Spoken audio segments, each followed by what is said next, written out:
നമസ്കാരം, ന്യൂസ് കാർഡിലേക്ക് സ്വാഗതം. പുതിയ തുടക്കങ്ങൾ പുതിയ മാറ്റം എന്നാണല്ലോ. അതുകൊണ്ട് തന്നെ ഗതാഗത വകുപ്പ് മന്ത്രിയായി ചുമതല ഏറ്റെടുത്തപ്പോൾ തന്നെ നിരവധി മാറ്റങ്ങൾക്ക് പദ്ധതിയിടുകയാണ് മന്ത്രി കെ.വി. ഗണേഷ് കുമാർ. നഷ്ടത്തിലോടുന്ന ബസ് സർവീസുകൾ അവസാനിപ്പിക്കുമെന്നും നിലവിൽ ബസ് സർവീസ് ഇല്ലാത്ത പ്രദേശങ്ങൾക്ക് ബസ് അനുവദിക്കും എന്നാണ് മന്ത്രി പറഞ്ഞിരിക്കുന്നത്. ആരെതിർത്താലും നഷ്ടത്തിലോടുന്ന ബസ്സുകളുമായി മുൻപോട്ട് പോകാൻ കഴിയില്ല എന്ന നിലപാടാണ് ഗണേഷ് കുമാറിന്റേത്. ഒരു വണ്ടിയും ഇല്ലാത്തയിടത്തേക്ക് വണ്ടികൾ എത്തിക്കുമെന്നും ചുമതല ഏറ്റുപാടിയ മന്ത്രി വിശദീകരിച്ചു. നഷ്ടത്തിലോടുന്ന KSRTC സർവീസുകൾ നിർത്തി മറ്റു യാത്രാ സംവിധാനങ്ങൾ ഇല്ലാത്ത എസ്റ്റേറ്റുകൾ, ആദിവാസി കോളനികൾ തുടങ്ങിയ സ്ഥലങ്ങളിലേക്ക് സർവീസുകൾ നിലനിർത്തുമെന്നും മന്ത്രി പറഞ്ഞു.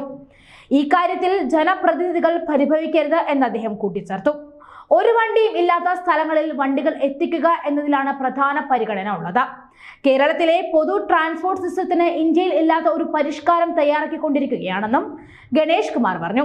ഇത് സംബന്ധിച്ചിട്ടുള്ള റിപ്പോർട്ട് തയ്യാറാക്കിക്കൊണ്ടിരിക്കുകയാണ്. ഒരാഴ്ചക്കുള്ളിൽ തന്നെ മുഖ്യമന്ത്രി കണ്ട ഈ റിപ്പോർട്ട് സമർപ്പിച്ച് അദ്ദേഹത്തിന് അനുമതി നൽകിയാൽ മാത്രം ഇന്ത്യയുടെ ചരിത്രത്തിൽ ആദ്യമായിട്ടുള്ള പബ്ലിക് ട്രാൻസ്പോർട്ട് സംവിധാനം നടപ്പിലാകും. ദീർഘദൂര ബസ് യാത്രക്കിടെ യാത്രക്കാർക്ക് ഭക്ഷണം കഴിക്കാൻ ബസ് നിർത്തിക്കൊടുക്കാറുണ്ട്. ആ സ്ഥലങ്ങൾ വൃത്തിയുള്ളതാക്കും. ശുചിമുറികളില്ലാതെ സ്ത്രീകൾ ഉൾപ്പെടെയുള്ളവർ വളരെ ബുദ്ധിമുട്ടുന്നുണ്ട്.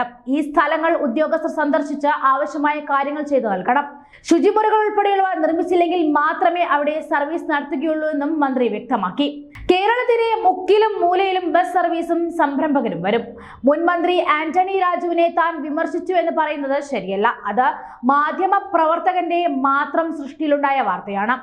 തന്നെ 2013 മുതൽ തോൽപ്പിക്കാൻ നടക്കുന്ന മാധ്യമ പ്രവർത്തകനാണ് അയാളെന്നും ഗണേഷ് കുമാർ കൂട്ടിച്ചേർത്തു.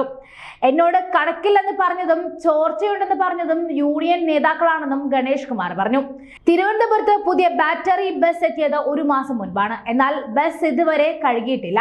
താൻ പറയുന്നത് ശരിയല്ലേ? ഇന്ന് ഇങ്ങോട്ട് വരുമ്പോഴും അത് കണ്ടു. കാർ വാഷ് സംവിധാനം ഉപയോഗിച്ചുള്ള ബസ് കഴുകൽ പ്രായോഗികമല്ല. വെള്ളമില്ലാത്തിടത്ത് കൊണ്ടുപോയി വാട്ടർ വാഷ് വെച്ചിട്ട് കാര്യവുമില്ല. ബസ് കഴുകാൻ മാനുവൽ സംവിധാനം കൊണ്ടുവരും. ഇതിനടക്കമുള്ള പദ്ധതികൾ തയ്യാറാക്കുമെന്നും മന്ത്രി വിശദീകരിച്ചു. ചെയിൻ സർവീസ് ബസ്സുകൾ 15 മിനിറ്റ് ഇടവിട്ട് മാറ്റി അരമണിക്കൂർ എന്നാക്കുമെന്നും മന്ത്രി സൂചന നൽകി.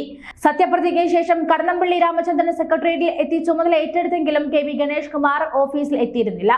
ഗതാഗത വകുപ്പിന് പുറമെ സിനിമാ വകുപ്പ് കൂടി വേണമെന്ന ആവശ്യം മുന്നോട്ട് വെച്ചെങ്കിലും മുഖ്യമന്ത്രി CPM ഇക്കാര്യം അംഗീകരിച്ചില്ല. ഇന്ന് രാവിലെയാണ് കെ.വി. ഗണേഷ് കുമാർ ഓഫീസിലെത്തി ചുമതല ഏറ്റെടുത്തത്. ഇതിനുശേഷമാണ് തന്റെ മനസ്സിലുള്ള പദ്ധതികൾ വിശദീകരിച്ചത്.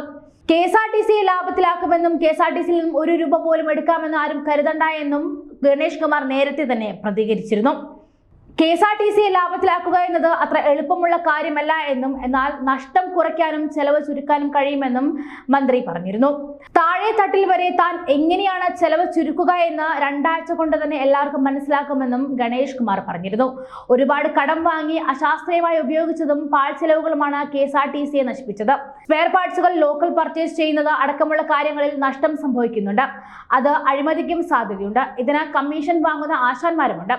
KSRTC ജീവനക്കാരുമായും പെൻഷനേഴ്സുമായും സ്വകാര്യ ബസ് ഉടമകളുമായിട്ടും ഒക്കെ സംസാരിക്കും.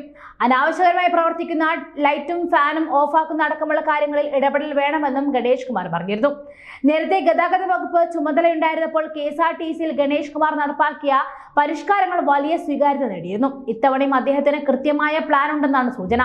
KSRTC വൻ ലാഭത്തിലാക്കാം എന്ന വലിയ വാഗ്ദാനങ്ങളൊന്നും ഗണേഷ് കുമാർ നൽകുന്നില്ല. എങ്കിലും നഷ്ടം കുറയ്ക്കുവാനുള്ള ചില പൊടിക്കൈകൾ അദ്ദേഹത്തിന്റെ പക്കലുണ്ട്. അതിൽ വ്യത്യസ്തമായതാണ് കുട്ടി ബസ്. 2001 പദ്ധതി വീണ്ടും വരികയാണ്. KSRTCയിലെ മിക്ക ബസ്സുകളും ഏതാനും പേരുമായിട്ടാണ് യാത്ര ചെയ്യുന്നത്. ദീർഘദൂര ബസ്സുകൾ ആളുകൾ നന്നേ കുറവാണ്. ഈ സാഹചര്യത്തിലാണ് ഗണേഷ് കുമാറിന്റെ കുട്ടി ബസ് ആശയം. ഗ്രാമീണ മേഖലയെ മാത്രം ലക്ഷ്യമിട്ടായിരിക്കും ഇത്തരം ബസ്സുകൾ ഓടുക. KSRTC ബസ്സുകളുടെ മൈലേജ് 3 കിലോമീറ്ററാണ്. പല റൂട്ടുകളിലും യാത്രക്കാർ കുറവാണ്. ഗ്രാമീണ മേഖലയിൽ നല്ല പുതിയ റോഡുകൾ നിരവധിയാണ്. ഇത്തരം സാധ്യതകളെല്ലാം പരിശോധിക്കുമ്പോൾ ചെറിയ ബസ്സുകളാണ് നല്ലത്.